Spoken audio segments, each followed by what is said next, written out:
The next day, I took my bag with essentials and went back downtown. I had to assume that the room might be searched, so I carried important documents with me everywhere. I wandered down to the library to use the internet. Conspicuously placed at the doorway was a new stack of local village newspapers. The entire front page a photo of the hand sign for fuck off. So I bought a Metropolitan paper instead and took a table to read. A lady interviewed in an article made a comment about Mother Mary arriving in town with no place to stay and up all night crying her eyes out. It was clear to me that this town didn't want me either. I walked to the downtown police station and waited for a while to speak to someone. Then I was ushered into an office. "The virus is because of me," I said simply. "Why? Who's responsible?" he asked. "I don't know," I said, "but they're trying to control me. They take something I say or do, then attack someone else for it, anywhere, everywhere. The news works like a photocopier." "Do you have proof?" he asked. "No," I said. He encouraged me to keep taking my medication. I walked outside. After 2 or 3 turns, I realised I was still being followed. I took a turn left and walked 2 blocks, then turned right. I kept going back and forth as much as possible until I doubled back to the hostel.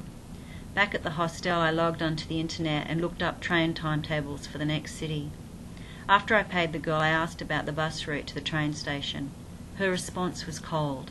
There was fear in her eyes, new from when I arrived. I wandered over to the front door and stepped out onto the veranda.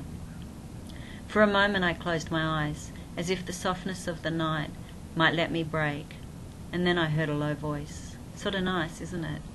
I turned around. The flashing coloured lights strung up around the eaves lit the bearded face of a young man, possibly younger than me. He looked mature and relaxed, though, leaning back against the wall, stretched out along the bench. "The evening air," he said. I took a seat beside him on the other side of the bench, and we both sat looking forward at the road beyond the garden. After a few minutes I let out a sigh and he spoke.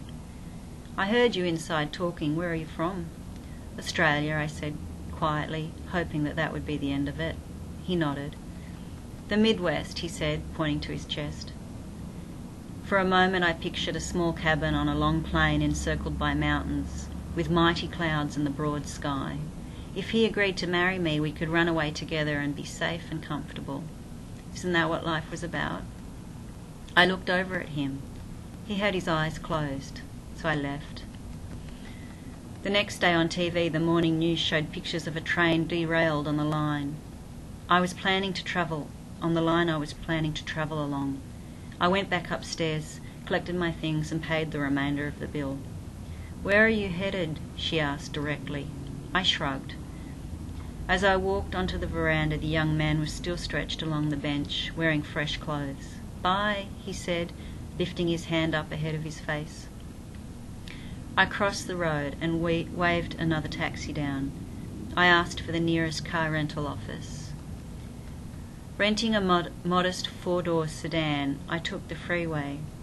After a few hours, while still on the freeway, the car started to slow down.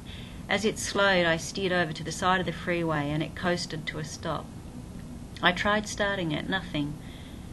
It was just starting to get dark, so I trudged along the side of the freeway and up a driveway to a farmhouse nearby and knocked a number of times before a man answered at the door. "Can I please use your phone?" I asked. "I'm stuck on the freeway in a rental car." He wore a flannel shirt and was in his socks, and he invited me inside. A lady who I assumed was his wife greeted me also, and she offered me a cup of water. After I got off the phone, I returned to their dining room table, the walls of their dining room painted wood. A picture of a girl hung on the wall. She handed me the water in a foam cup. I either had a few hours of small talk ahead of me, or I could go wait with the car. I asked if the picture on the wall was their child. "Yes, that's our Fiona," said the man. And I suddenly became suspicious. It was as if everything was a test. I ventured further conversation with them, and soon it turned to current affairs. He mentioned the name of a well-known terrorist group. "That's a strange name," I stated, and they were silent for a moment. "Ah, well," said the lady, breaking the silence, "if they've thrown you out of your country, you probably can't stay here." She smiled and I looked at her. She was still smiling, so I finished my drink quickly and left. When the mechanic pulled ahead of my car on the freeway, he came to the window and I let him inside. He started the car at the first turn of the key. "I can't understand why it stopped," he said, and I was nearly in tears. As I started along the road again, I turned on the radio. After a while, the news came on. They'd just discovered a case of BSE in a cow at a farm in the Midwest. By the time I turned into a hotel, I took the first room offered. The next day, I watched the morning news on TV, and there'd been a bomb attack in South America. It was the same terrorist group I'd discussed with the couple that took responsibility for the attack. Everywhere they were listening, and every word was a bomb. I constantly wanted to scream, yet I had to carefully plan what to say. It seemed as if some evil army was circling, like a network strung across the world like barbed wire. I took my bag and wandered around the city. While on the bus, a middle-aged man read loudly from the United States Constitution from halfway down the bus.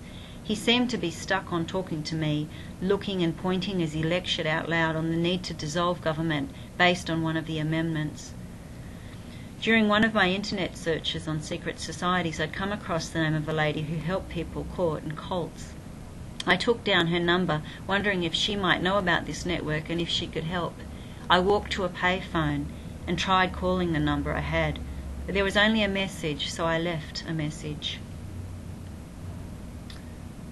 I walked around the city for a few more hours, then stopped at a cafe. After a while, a man who had come in after me stood up and walked over to the bar saying histrionically, "Fiona, Fiona, how are you?" The girl behind the bar stood there silently looking amused. They were all over me. The next day I wore a red baseball cap while walking around downtown. In the centre square I walked over to a drinks van and bought a drink of cola. Then, the next day in the news, a red-capped soldier in Iraq was shot at point-blank range while buying a soda drink.